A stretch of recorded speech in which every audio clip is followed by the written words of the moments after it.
सन 1947 बंटवारा होने के बावजूद भी पाकिस्तान को चैन की नींद नहीं आई। हिंदुस्तान ने हमारे कश्मीर पे कब्जा कर रखा है, उसे हम छीन कर लेंगे। लड़के लिया था पाकिस्तान, छीन कर लेंगे। कश्मीर नहीं, पूरा हिंदुस्तान। नारे तकबीर।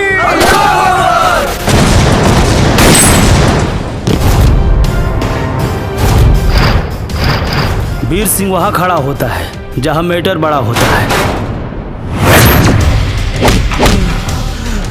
अगर मेरे भाई सुल्तान को कुछ हुआ तो पूरे हिंदुस्तान को मैं हिला के रख दूंगा। भारत माता की जय।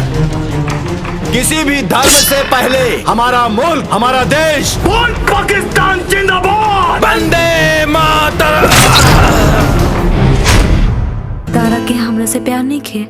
प्यार तो हमरो होल बा तोहरा से। तोहर गलिया भइल बाटे लाल हो लगावेलु काट के टमाटर तोहर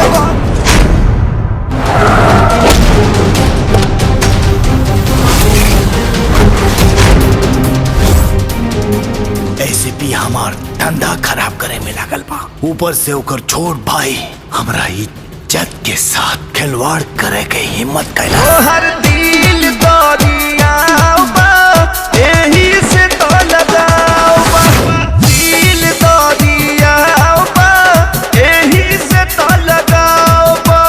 हमनी के कौम में मुसलमान लड़का मर गए बाड़े का।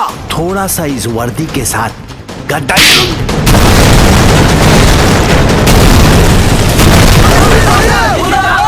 रउआ लोगन से हाथ जोड़ के विनती करत आनी, शांत हो जाएं। एसपी साहब, भैया को ले जाने के लिए हमारे लाशों से गुजरना पड़ेगा।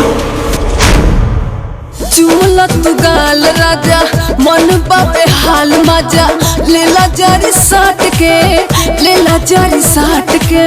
हट के पलट के सजिया पे डांट के लूटब लहार रानी पाजा में लिपट के।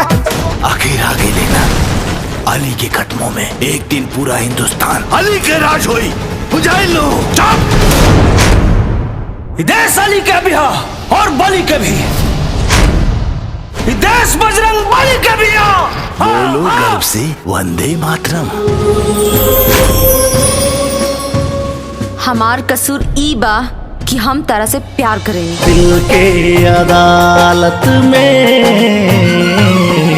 आंसू गवाह बन गए। हिंदुस्तान हिलेगा।